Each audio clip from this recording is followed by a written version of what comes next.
आदाब, मैं फारूक खान, संपादक इकरा पत्रिका, थार न्यूज़ इकरा पत्रिका के इस चैनल में आपका स्वागत है, आपका इस्तकबाल है। आज का ये जो एपिसोड है, हम जिस इश्यू पे बना रहे हैं, देश में चिंताजनक हालात पैदा हो रहे हैं। सवाल ये है कि क्या देश के अंदर लोकतंत्र है पूरी तरह से ख़त्म हो गया है? क्या हमारी न्यायपालिका है उससे विश्वास लोगों का उठ गया है? क्या देश है सिविल वार की तरफ बढ़ रहा है? क्या देश के अंदर जो हालात पैदा हो रहे हैं ये आने वाले दिनों में, आने वाले वर्षों में कैसे होंगे? इन्हीं मुद्दों पर और इसके अंदर जो मुफ्ती सलमान अजहरी की जो गिरफ्तारी हुई है, ज्ञानवापी मस्जिद के अंदर जो वाराणसी की कोर्ट का जो डिसीजन आया है और मुस्लिम personal law board Jamiat Ulama Hind के पदाधिकारियों ने जो खरी खोटी न्यायालय को, भारतीय लोकतांत्रिक व्यवस्था को जो सुनाई है और देश के अंदर जो चिंताजनक हालात पैदा हुए हैं उन पे जो सवाल खड़े किए हैं और एक फ़िक्र पैदा की है, उन्हीं मुद्दों पे हमारा ये जो आज का एपिसोड बनेगा। और सबसे पहले मेरी आपसे जो रिक्वेस्ट है कि इस चैनल को ज़्यादा से ज़्यादा लाइक करें, शेयर करें, सब्सक्राइब करें और बेल आइकन का बटन दबाएं ताकि ये मुद्दा है ज़्यादा से ज़्यादा लोगों तक पहुंच सके। अब ये है कि जो इस एपिसोड के मुद्दे मैंने आपको बताए हैं, सबसे पहले तो बात करें कि गत दिनों 5-7 दिन पहले जो वाराणसी की अदालत का जो फैसला आया, निचली अदालत का, और वाराणसी की जो ज्ञानव्यापी मस्जिद के जो तहखाने के अंदर जो पूजा करने का जो आदेश दिया गया कि यहाँ पूजा की जा सकती है, और आनन फानन में जो जिला कलेक्टर ने, वहाँ की जो प्रशासनिक व्यवस्था ने जो पूजा कराने का पूरा बंदोबस्त कर दिया, ये जो सारी चीज़ें हुई ये पूरी तरह से भारतीय संविधान के खिलाफ निचली अदालत का फैसला था और सुप्रीम कोर्ट के ऑर्डर के भी खिलाफ फैसला था, जो मैं आपको इसमें बताऊंगा कि कैसे था। यानी निचली अदालत के जज ने जो अपने रिटायरमेंट के आखिरी दिन जो फैसला सुनाया वो पूरी तरह से भारतीय संविधान के खिलाफ सुनाया और सुप्रीम कोर्ट के आदेश के खिलाफ सुनाया। कैसे सुनाया कि पार्लियामेंट ने 1991 में जब कांग्रेस की सरकार थी, नरसिम्हा राव प्रधानमंत्री थे, तो एक कानून बनाया था, प्लेसेस ऑफ वर्शिप एक्ट। इस कानून के मुताबिक जब 1991 में ये कानून बना तो इसमें ये बिल्कुल स्पष्टता से इस कानून में शामिल किया गया कि 15 अगस्त 1947 से पहले के जितने भी जो धार्मिक स्थल हैं, चाहे वो किसी भी धर्म के से संबंधित हो, उनकी स्थिति है हमेशा हमेशा के लिए वैसी की वैसी रहेगी। 15 अगस्त 1947 से पहले जैसे थे वैसे के वैसे रहेंगे। ये जो कानून तब बना था जब बाबरी मस्जिद राम जन्मभूमि को लेकर के बड़ा देश भर में आंदोलन हो रहा था और उसके चंद महीनों बाद बाबरी मस्जिद का विध्वंस कर दिया गया। यानी ये जो कानून बना था, इसने देश के तमाम तर जो पूजा स्थल थे, इबादतों की जो जगह थी, जो मंदिर हों, मस्जिद हों, दरगाह हों, चर्च हों, गुरुद्वारे हों, इन सबको एक तरह से इस कानून के जरिए सुरक्षित किया गया था कि 15 अगस्त 1947 से पहले जैसे बने हुए थे वो वैसे के वैसे ही रहेंगे। तो ये जो कानून जब बना हुआ था, देश की पार्लियामेंट ने इस कानून को बना दिया था और इस कानून की पूरी तरह से वाराणसी के जो निचली अदालत के जज ने पूरी तरह से अवहेलना की इस कानून की, कि जब ये कानून बना हुआ था तो इस कानून के दायरे में ज्ञानव्यापी मस्जिद भी थी। इसके बावजूद इस कानून को ताक में रख करके वाराणसी के जज ने जो फैसला सुनाया कि यहाँ इसके तहखाने के अंदर पूजा की जा सकती है, मस्जिद के नीचे तहखाने में।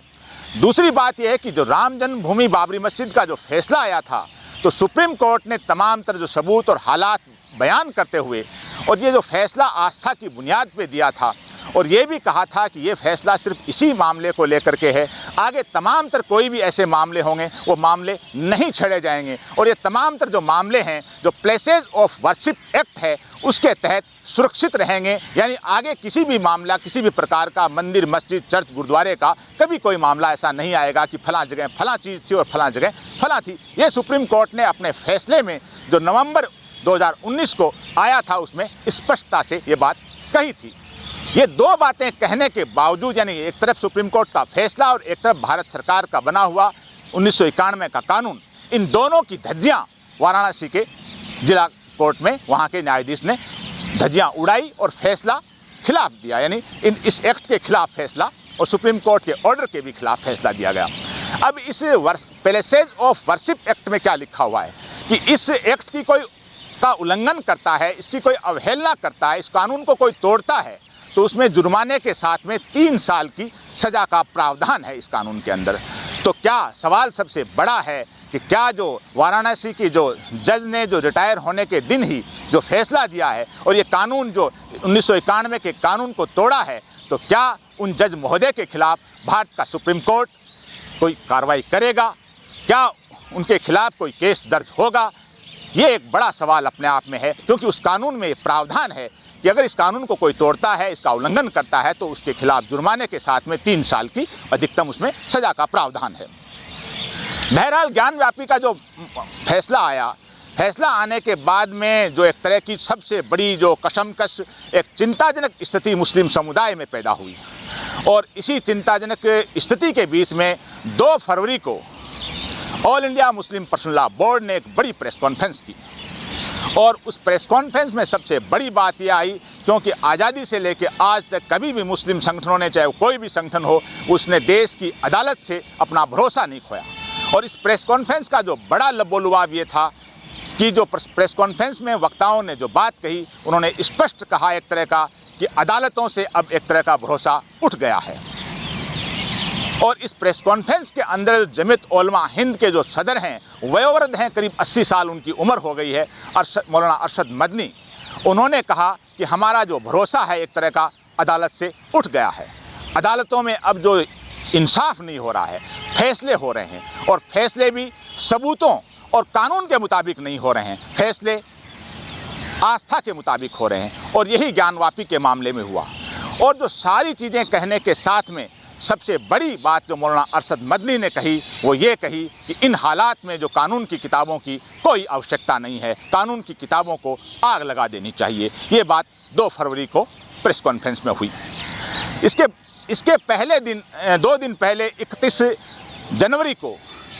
मौलाना मुफ्ती सलमान अजहरी ने जूनागढ़ के अंदर एक बड़ी मीटिंग के अंदर अपना जो भाषण दिया, उसमें उन्होंने इसी फैसले को लेकर के और बड़ी खरी खोटी सुनाई। उसमें भड़काऊ बयान का उनके ऊपर मुकदमा दर्ज हुआ, और फिर 4 फरवरी को उनको मुंबई से गिरफ्तार किया गया। जब मुंबई से गिरफ्तार किया गया, उनको घाटकोपर थाने में लाया गया, तो बड़ी संख्या में लोग, उनके समर्थक वहाँ थाने का घेराव करके वहाँ नारेबाजी करने लग गए, और बड़ी मुश्किल से लोगों को शांत किया गया और उनको गिरफ्तार करके जूनागढ़ लाया गया गुजरात ATS के ज़रिए। हालात इतना चिंताजनक बने, और इसी बीच 2 दिन पहले एक और घटनाक्रम होता है कि बरेली में मौलाना अहमद रजा खां साहब के ख़ानदान से ताल्लुक़ रखने वाले मौलाना तौकीर रजा खान ने एक बड़ा बयान दिया, और उन्होंने ये कहा कि जुमे के दिन मैं गिरफ्तारी दूंगा। ज्ञानवापी मामले में जो हालात बने हैं, अदालतों ने को उन्होंने भी एक तरह से पूरी तरह से खरी खोटी सुनाई कि अदालतों के जो फैसले आ रहे हैं, ये फैसले बहुत ही चिंताजनक हैं और ये मुल्क के लिए नुकसानदेह हैं। और उन्होंने यहाँ तक कहा अपने बयान में कि ये हालात हैं मुल्क को एक तरह से पूरी तरह से मुल्क को बिखेरने के लिए, मुल्क में एक तरह का सिविल वार होने के लिए, और मुल्क की अदालतों से, व्यवस्था से पूरा भरोसा उठने वाले फैसले आ रहे हैं, और हम इनके खिलाफ आकर के सड़कों पे उतरेंगे और मैं जुमे के दिन अपनी गिरफ्तारी दूंगा। ऐसा बयान मौलाना तौकीर रजा खान ने दिया। अब जो सबसे बड़ी चीज़ यह है कि मौलाना अरशद मदनी हैं, इनके बारे में भी मैं आपको बताता चलूँ कि मौलाना अरशद मदनी हैं, वो 80 साल से ऊपर हो चुके हैं, और उनके जो फादर हैं मौलाना हुसैन अहमद मदनी साहब, जो फ्रीडम फाइटर रहे हैं, मशहूर फ्रीडम फाइटर रहे हैं, 9 साल माल्टा की जेल में वो बंद रहे हैं। उन्होंने बड़ी जंग लड़ी है मुल्क को आज़ाद करवाने में। इस बात को भी प्रेस कॉन्फ्रेंस के दौरान मौलाना अरशद मदनी ने याद दिलाया था।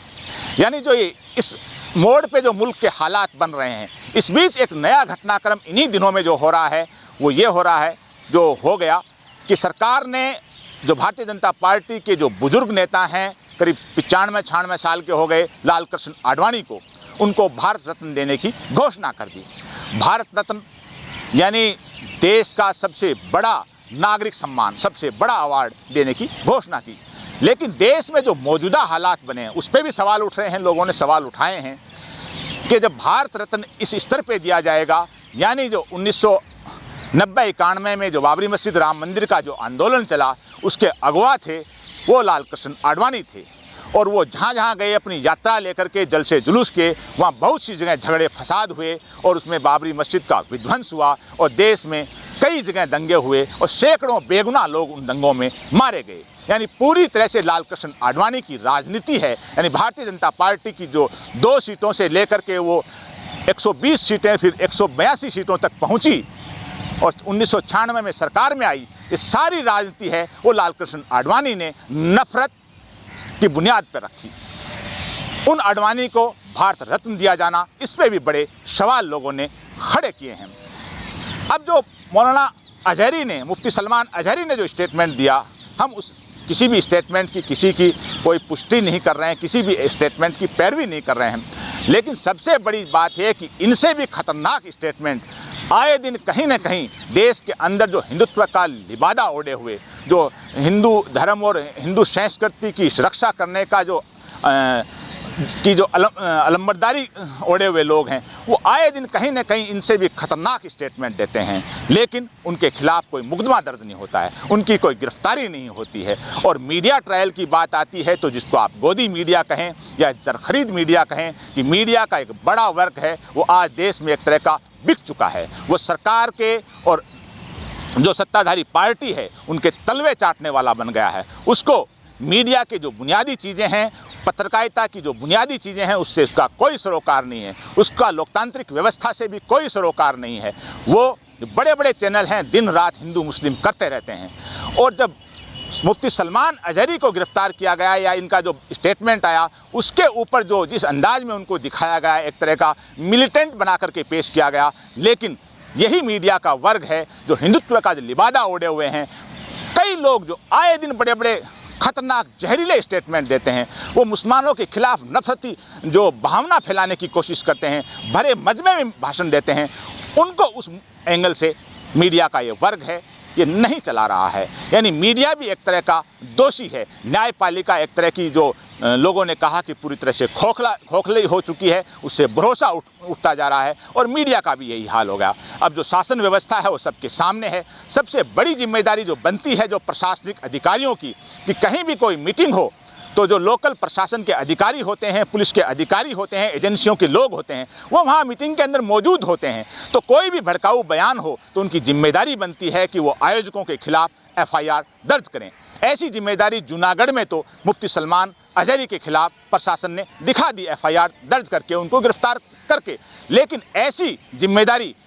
पुलिस और प्रशासन के उन अधिकारियों ने आज तक नहीं दिखाई, जहां हिंदुत्व का लिबादा ओढ़े हुए कई लोग भड़काऊ भाषण देते हैं, धमकियां देते हैं और बिना बात की टीका टिप्पणी करते हैं और बहुत ही एक भोंडी भाषा बोलते हैं। लेकिन किसी पुलिस और प्रशासन के अधिकारी की इतनी हिम्मत नहीं हुई कि मंच से जो बोल रहा है उसके खिलाफ FIR दर्ज करके उसको गिरफ्तार किया जाए। ये जो सारी चीज़ें जो हो रही हैं, इस बीच जो सबसे बड़ी चीज़ है कि विपक्षी पार्टियाँ, विपक्ष की जो पार्टियाँ हैं उसके अंदर सबसे बड़ी पार्टी कांग्रेस पार्टी, जिनके पूर्व अध्यक्ष या ये कहें कि पार्टी के मालिक, हम यहाँ बिल्कुल स्पष्टता से कहना चाह रहे हैं कि कांग्रेस पार्टी है, उसके मालिक हैं राहुल गांधी, जो आज भारत जोड़ो न्याय यात्रा पे निकले हुए हैं। मणिपुर से वो चले हैं, लेकिन न्याय जैसा शब्द उस यात्रा का जो हेडिंग बना रखा है, लेकिन इतने मामले हो गए, ज्ञानवापी का मामला हो गया, मुफ्ती सलमान अजहरी की गिरफ्तारी का हो गया, और जो हालात मुल्क में बनते जा रहे हैं, पर्सनल लॉ बोर्ड के बड़े बड़े पदाधिकारियों ने जो कोर्ट पे सवाल उठाए हैं, लोकतंत्र के एक तरह से खत्म होने की जो बात कह दी है, इन सब घटनाक्रमों पे राहुल गांधी की चुप्पी, फिर किस बात की न्याय यात्रा, किस बात की न्याय यात्रा? ये सवाल न सिर्फ राहुल गांधी के लिए बल्कि विपक्ष के तमाम नेताओं के लिए जो ऐसे मुद्दों पे खामोश हैं। AIMIM के जो चीफ हैं असदुद्दीन ओवैसी, उन्होंने 1-2 दिन पहले पार्लियामेंट में जरूर इस चीज़ के ऊपर बोला है और उन्होंने भी वही चिंता व्यक्त की है कि देश के अंदर जो करोड़ों मुसलमान हैं, उन्होंने करीब 17 करोड़ बताए हैं, जो 17 करोड़ हैं, 25 करोड़ हैं, 20 हैं, 15 हैं, लेकिन करोड़ों मुसलमान हैं, वो आज पूरी तरह से पशोपेश में हैं। एक लावा उबल रहा है उनके दिलों में, चाहे वो बातें, ये ऐसी बातें नहीं हैं कि वो कोई कैसे मुसलमान हैं। हम लोगों के बीच में रहते हैं, चाहे अधिकारी, मैं कह रहा हूँ ऑन ड्यूटी जो अधिकारी हैं मुस्लिम अधिकारी, वो भी जब बात करते हैं ऑफ रिकॉर्ड तो वो भी चिंता व्यक्त करते हैं, चाहे मजहबी शख्सियत हों, और यहाँ तक कि जो यूथ है पढ़ा लिखा, वो चाहे जॉब करने वाला हो, चाहे नौकरियों की तलाश में हो, वो यूथ है, उसके दिल में भी लावा उबल रहा है। और जो कम पढ़े लिखे हैं, अनपढ़ लोग हैं, उनके दिलों में तो लावा जाहिर सी बात है, क्यों वो बात को समझते नहीं, उबल ही रहा है। तो देश के अंदर जो हालात बना दिए गए हैं, जिसमें पर्सनल लॉ बोर्ड और बड़े बड़े लोगों ने जो सवाल खड़े किए हैं कि आखिर ये जो विश्व का सबसे बड़ा लोकतांत्रिक देश है, जहाँ 90 करोड़ से ऊपर वोटर हैं और एक बहुत ही खूबसूरत गुलदस्ते की तरह देश है, उस देश को पिछले 8-10 साल में इस हालात में बना दिया कि आज हालात हैं वो एक तरह के सिविल वार की तरफ बढ़ रहे हैं। हालात हैं उसमें लग रहा है कि लोकतंत्र है वो एक तरह सा खत्म सा होता जा रहा है, और विपक्षी पार्टियां हैं न वो अपनी जिम्मेदारी अदा कर रही हैं, और न ही अदालतें वो भी अपनी जिम्मेदारी अदा नहीं कर रही हैं, और न ही जो पुलिस और प्रशासन के स्थानीय अधिकारी हैं वो भी अपनी ड्यूटी पूरी नहीं कर रहे हैं, और सरकार है वो तो अपनी हठधर्मिता पर तुली हुई है। अब देखना जनता को है कि जनता को इन मुद्दों को में उलझे रहने की बजाय इन मुद्दों के ऊपर सरकारों को झुकाया जाए और व्यवस्था को सही संचालित किया जाए, और देश की लोकतांत्रिक व्यवस्था है, संवैधानिक व्यवस्था है, इसकी रक्षा की जाए। ये ड्यूटी सबकी बनती है, और चाहे वो कोर्ट हो, चाहे मीडिया हो, चाहे अधिकारी हो, सरकार हो, और अगर ये कोई भी कुछ नहीं करना चाह रहे हैं तो फिर जनता की ये ड्यूटी बनती है, जनता को अपनी जिम्मेदारी अदा करनी चाहिए। आज के इस एपिसोड में बस इतना ही। जय हिंद, जय भारत।